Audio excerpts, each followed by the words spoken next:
Alors, qu'est-ce que c'est qu'une centrale photovoltaïque? En fait, c'est tout simplement une centrale photovoltaïque qui est installée sur de l'eau, sur un plan d'eau, et c'est exactement le cas de l'installation qu'on est en train de réaliser à Saint-Maurice-la-Couère. Et donc, l'idée consiste à aller installer des panneaux photovoltaïques, alors non pas directement sur l'eau, parce que sinon les panneaux vont couler.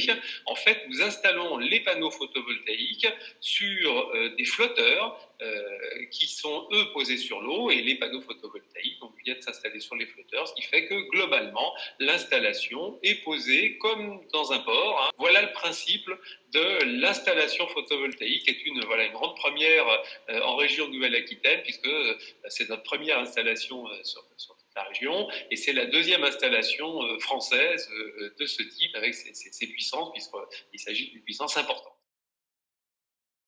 Mais donc, nous avons deux caractéristiques techniques très intéressantes que nous allons pouvoir valoriser sur cette installation. La première, c'est que compte tenu que les panneaux sont installés sur l'eau, ils vont pouvoir bénéficier de la réverbération des rayons lumineux, des rayons du soleil sur l'eau. Donc il va y avoir le rayonnement direct qui va, comme sur un panneau photovoltaïque en toiture, et on va avoir la réverbération du rayon lumineux sur l'eau qui va venir augmenter la production du panneau. Donc globalement, la réverbération sur l'eau devrait améliorer une production supérieure du panneau photovoltaïque. On devrait augmenter le rendement du panneau photovoltaïque. Donc première incidence physique. Deuxième incidence aussi, deuxième phénomène physique que nous allons pouvoir valoriser, c'est que compte tenu que l'été, quand il fait très chaud, il y a un phénomène physique, c'est que les panneaux photovoltaïques, ils n'aiment pas quand il fait trop chaud. C'est un peu incombe. Alors, on a toujours intérêt à travailler, à utiliser les panneaux photovoltaïques l'été, bien évidemment, parce que les journées sont plus longues, sont en général plus ensoleillées, donc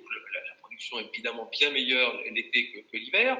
Mais en termes de rendement physique, la température du panneau, donc la température de l'environnement du panneau, a une importance très forte. Et le fait d'être sur l'eau, quand il va faire très chaud l'été, eh ben, on va avoir un phénomène d'évaporation sous les panneaux photovoltaïques, et cette évaporation va amener une sorte de climatisation naturelle du panneau photovoltaïque qui va se trouver dans un environnement un peu plus frais. Et donc, on devrait avoir aussi un rendement amélioré avec cette climatisation provoquée par l'évaporation de l'eau au-dessus du plan d'eau. Donc, ces deux phénomènes physiques sont les deux nouveautés que nous allons vraiment pouvoir tester, expérimenter sur cette installation de Saint-Maurice-la-Couère.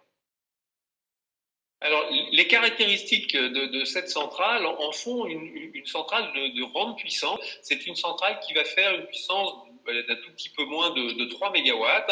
3 mégawatts en électricité, c'est une puissance très importante, parce que si on traduit cette puissance en production d'énergie, en production de kilowattheures, ça va permettre de produire plus de 3 millions de kilowattheures chaque année. Et là aussi, si ça ne parle pas beaucoup, on peut traduire ça en équivalent habitants, et cette production de la centrale permettra d'alimenter en énergie électrique, en chauffage, l'équivalent de 700 foyers. Et donc, ça a un deuxième impact, c'est une économie en termes d'émissions de CO2. Et donc, globalement, les économies en termes de CO2 de cette centrale, c'est 1000 tonnes de CO2 économisées chaque année avec la production de cette centrale de Saint-Maurice-la-Couère. Déjà, d'une manière générale, Cergy, dès lors que nous avons des réalisations un peu significatives en termes d'investissement, nous avons souhaité, depuis plusieurs années, mettre en place systématiquement une opération de financement participatif en proposant aux citoyens, aux riverains, aux poitevins, d'investir à nos côtés dans ces projets.